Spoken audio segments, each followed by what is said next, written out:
Moi, c'est Footwoman de rue.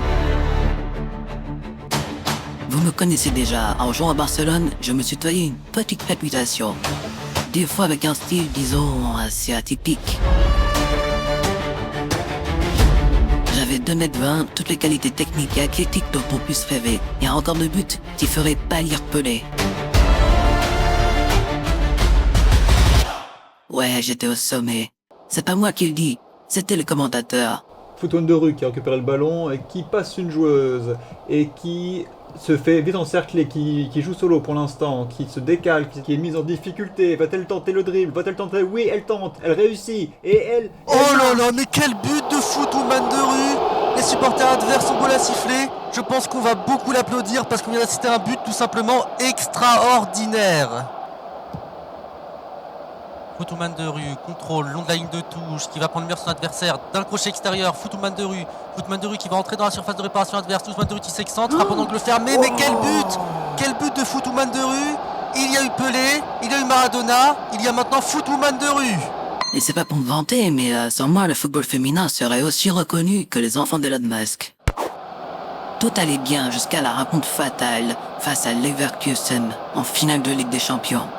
Il faut savoir que j'étais très fatigué avant le match. Appel en profondeur de Footwoman de rue, la passe est bien dosée, elle s'infiltre dans la surface adverse, elle fixe son adversaire. Ça m'a pas empêché de marquer Quel but! un doublé. On avait même rapidement pris un avantage assez conséquent. On menait 5-1 à la mi-temps. Mais alors qu'on était en train de se demander quel champagne on allait sabler, voici qu'à la 64e minute... Et c'est Madel qui fait la passe à ce Bubble et qui va être repris par Footman de rue peut-être. Quoi? Non, la blessure, qu'est-ce qui se passe? Oh non, les images sont terribles, elles ont l'air de souffrir, les pauvres. D'un seul coup, ma jambe se transforma en un poids mort.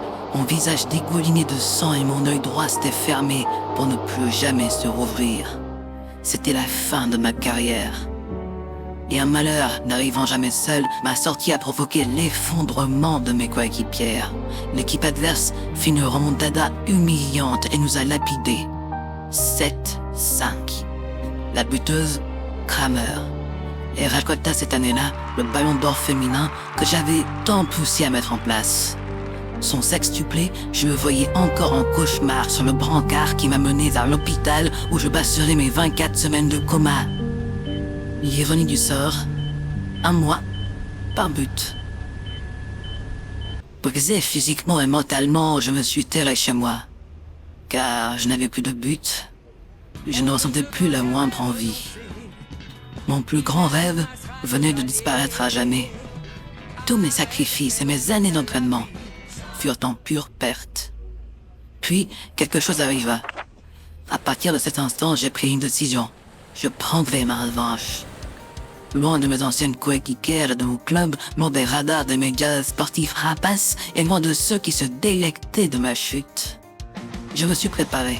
Pendant toutes ces années, j'ai passé mon temps à analyser chaque compartiment du jeu. J'ai cherché à comprendre ce qui séparait les légendes en devenir des joueurs du dimanche.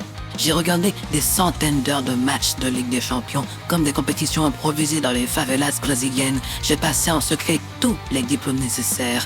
Et alors que tout le monde me croyait disparue ou morte, je fus enfin de retour.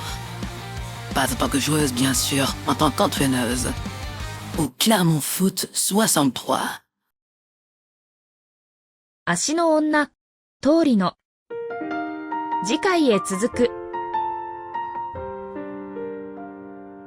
夜明け前のスタジア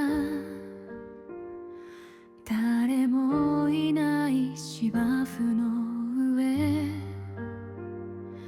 夢だけがまだ走ってる置き去りにされた私と